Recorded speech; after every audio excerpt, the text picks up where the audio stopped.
Level 1, $0. Actually, negative $12,000. Because zero isn't where you start underneath it. Student loans, credit card balance, a car worth less than what you owe on it. Your net worth is a negative number that follows you into job interviews, into lease applications, into the silence when someone asks how you're doing and you say fine because the truth takes too long to explain. You have $340 in savings. That's not savings. That's a buffer between you and a problem you can't afford to have. One medical bill, one car failure, 1 month where hours get cut at work, and the negative becomes more negative. The math is simple and cruel. You don't build wealth at this level. You survive the absence of it. You scroll through posts about investing. Someone your age bought a house. Someone your age has a portfolio. You don't feel behind because those people exist. You feel behind because you can't find the starting line. Every dollar you earn has a name on it before it reaches you. Rent, interest, minimum payment. The money passes through your hands like water through a cracked cup. You don't spend recklessly, you spend reactively. And the difference between those two words is something people at higher net worths will never have to understand. The first rule at $0, you don't have a financial plan. You have a survival cycle. And the cycle doesn't ask where you want to go. It only asks what's due next. Level 2, $10,000. You have something now. Not much, but something. A number in the bank that doesn't disappear by the 15th. 10,000 doesn't change your life. It changes what you're afraid of. The fear shifts from I can't cover rent to I could lose this. You started an emergency fund. 3 months of expenses. The first time you saw that number sitting in a separate account, you stared at it longer than you should have. It felt like proof that you exist. That you're not just passing through the economy, that you have a position. But $10,000 in net worth also means you've entered a new awareness. You notice prices differently, not because you can't afford them, because now you calculate what they cost relative to what you've built. A $60 dinner used to be just dinner. Now it's 0.5% of everything you own. You feel guilty for spending in a way you didn't feel at $0. Because at $0 there was nothing to protect. Now there is. You look at your bank app more often. Not to check if there's enough. To check if it's still there. The second rule, $10,000 is the first time money feels real. And real money brings real anxiety. The kind that didn't exist when you had nothing to lose. Level 3, $50,000. You crossed a line most Americans in their 20s haven't crossed. The median net worth for someone under 30 is $6,600. You're 8 times past that. You don't feel wealthy. You feel like you're finally not drowning. The credit card is paid off. The student loan has a plan. The car is yours, not the bank's. You have a 401 KEK that your HR rep set up and you checked once and forgot about. $50,000 in net worth is the first level where the future becomes a real conversation, not a hope, a calculation. You can run numbers now. Compound interest charts that used to feel like fiction start looking like maps. You put $200 a month into an index fund because someone on a podcast said to, and for the first time, it doesn't hurt. But $50,000 has a trap, the middle trap. You're comfortable enough to stop pushing, not comfortable enough to be free. Your lifestyle expanded, not dramatically. A better apartment, groceries without a list, a weekend trip that didn't require saving for 3 months. But the gap between $50,000 and financial independence is still a canyon. And standing at the edge of it, you feel something new. Not desperation. Patience. The third rule, $50,000, is where survival ends and patience begins. And patience is the hardest skill no one teaches. Level 4, $100,000, 6 figures in net worth. The number financial advisors celebrate. You remember when your net worth was negative. You remember the exact moment it crossed zero. January, a Tuesday. You refreshed the app 3 times to make sure it was real. Now it's $100,000 and the celebration is quieter than you expected. Because $100,000 in net worth doesn't feel like $100,000 in income. One is a number on a screen. The other is something you can touch. Your money is in places you can't spend easily. Retirement accounts. Equity. Index funds that rise and fall and rise again. You're worth 6 figures on paper. Your checking account still doesn't feel like it. The median American net worth is $192,900. You're not even average yet. But you're closer than you've ever been. People at this level start making the mistake that costs them decades. They see $100,000 and think momentum. They buy the car. They upgrade the apartment. They take the vacation that costs more than they'd ever admit, because the number on the screen says they can. The number on the screen doesn't account for the 30 years between here and retirement. The fourth rule, $100,000, is where confidence begins.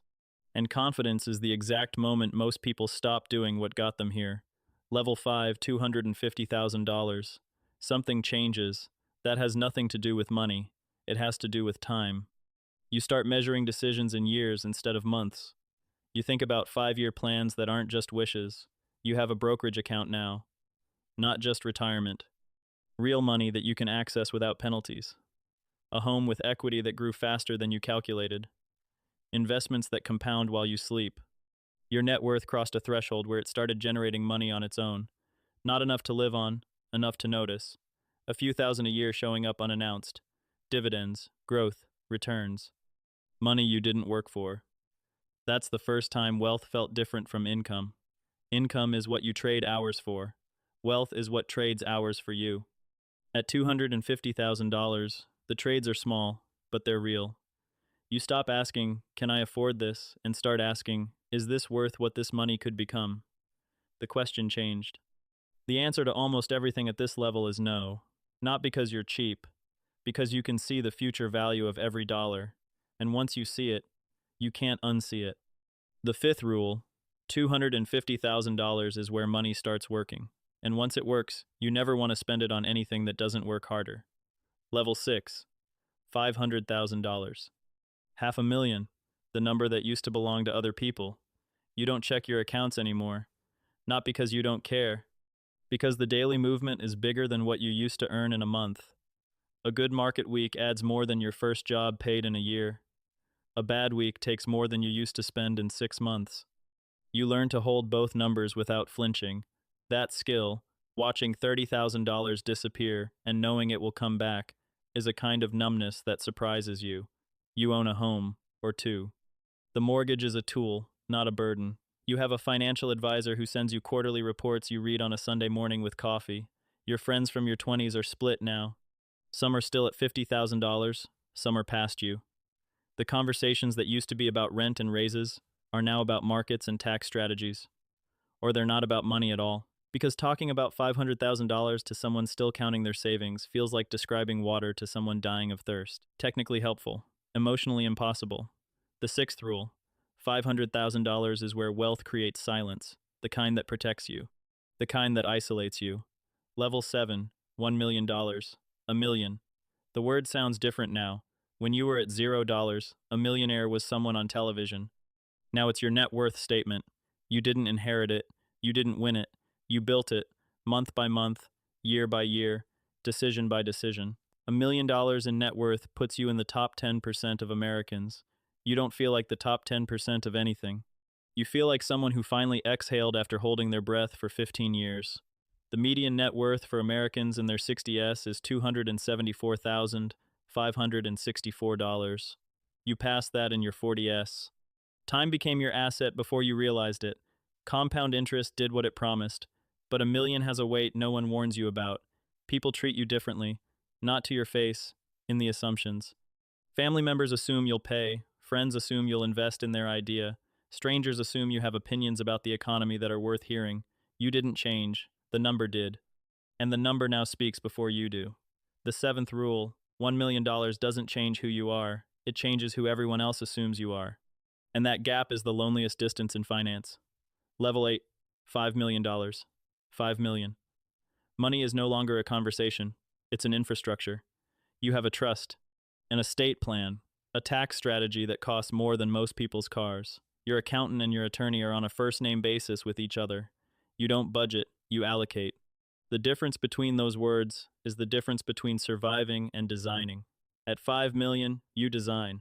Your home is paid off, not because you paid it off early. Because the interest rate was lower than what your investments earn, you carry debt strategically, the way rich people do. The kind that works for you instead of against you. Your children's education is funded before they're old enough to spell education. Your retirement isn't a question, it's a choice you can make on any given Tuesday. But $5 million is where you realize something uncomfortable. The money stopped growing the way it used to, not in value, in meaning. The jump from $0 to $50,000 was everything.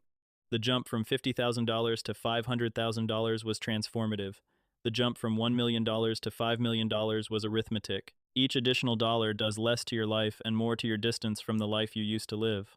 The eighth rule, $5 million buys everything except the feeling that made you start.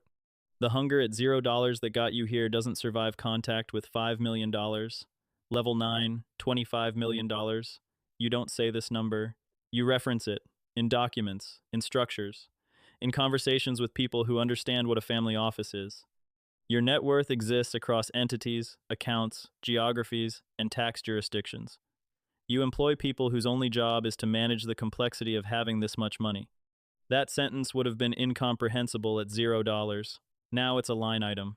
You fund things, not charities in the way people imagine, causes, research, people. You invest in companies because you met the founder and believe them. That's a different kind of investing than reading a prospectus. That's the privilege of reach. You can touch things before they exist. You remember the number $0, you remember the negative $12,000, you remember the cracked cup and the water passing through. You carry it differently now, not as motivation, as gravity. Because the distance between $0 and $25 million isn't just financial, it's temporal, it's emotional. It's the distance between two people who share a name and nothing else. The ninth rule, at $25 million, money stops being about what you can buy. It becomes about what you can build. And building is the only thing that still feels like the beginning. Somewhere right now, someone has a net worth of negative $12,000.